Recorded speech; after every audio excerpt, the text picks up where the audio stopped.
families. Well, it is officially December. Can you believe it? Because it feels like we just started school and now it is getting dark outside at 4:30 and Christmas displays went up immediately after Halloween. As a kid, I loved the anticipation leading towards Christmas, but as I've gotten older, Christmas feels trickier. I am so much busier this time of year, and holidays with my growing and changing immediate family and extended family feels like a moving target, and there is no shortage of events, expectations, and money to spend. So as I began preparing for all the fun we have at Christ Presbyterian for Christmas, I wondered what the lead up for Christmas felt like for families. So I reached out to about 40 moms to ask them what the season is like for them as parents.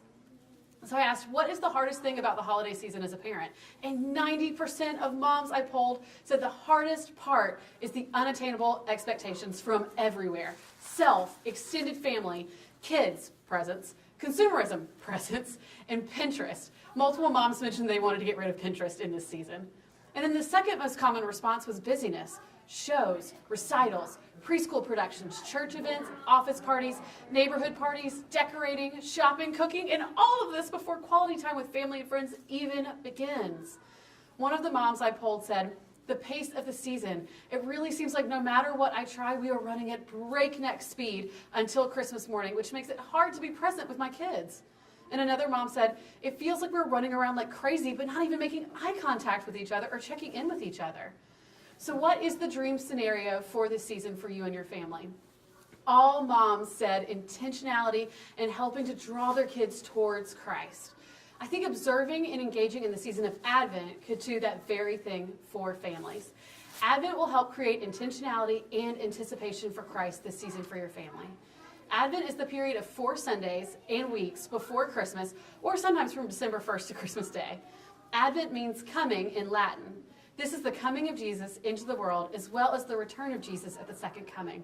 Christians use the 4 Sundays and weeks of Advent to prepare and remember the real meaning of Christmas. So what do we do? I think the first thing we can do is intentionally create space, even if it's only 10 minutes a day. So what works best for your family? For my family, it was always lighting a candle at dinner time and then reading a verse and praying before bed. So what works best with your schedule? Is there a drive you know about when you have 10 minutes you can capture with your kids? The other thing I want to say is we have a lot of great resources for Advent available at our Parent Resource Center or from Jordan Bear and Lindsay Knapp at their locations. Some of our favorites are Advent table cards from Kids Reads Truth, the new Jesus Calling, the story of Christmas, and Unwrapping the Greatest Gift Books from Ann Voskamp, as well as many other resources. Also, if you don't have one yet, be sure to pick up our free Advent cards that go with the Jesus Storybook Bible. The other thing I want to ask is, could we think about modeling, treasuring Jesus for your kids? Talk to your kids about Jesus being the greatest gift God could have ever given the whole world. It was to fulfill the promise he made in the garden that he would send a Savior, his one and only Son. And don't underestimate the power and importance of modeling this for your kids. Think about the things kids love because their parents love them.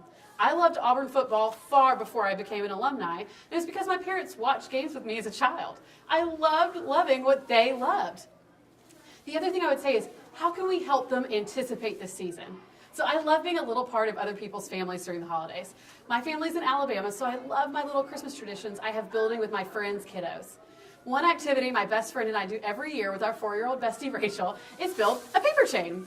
We each have a job to build a colorful paper chain with 25 links. And it's so fun to make, and we love knowing that Rachel will break one chain every single night before bed leading up to Christmas. And then her parents can read the verse and talk about it with her.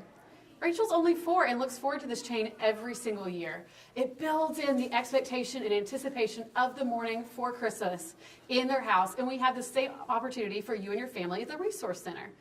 The last thing is also take a deep breath. It's okay. This is hard and you aren't weird for feeling this way, so be kind to yourself. Talk to your friends about what works and what doesn't work for their families. I learned so much from texting some of my mom friends just in one afternoon. Ask other moms and dads on Sundays here at Christ Presbyterian, or you can come chat with me. You aren't alone. We see you, and we are praying for a peace-filled, Christ-centered holiday season for you. And we also have tons of resources we're excited to share with you. So Merry Christmas from Kids Ministry.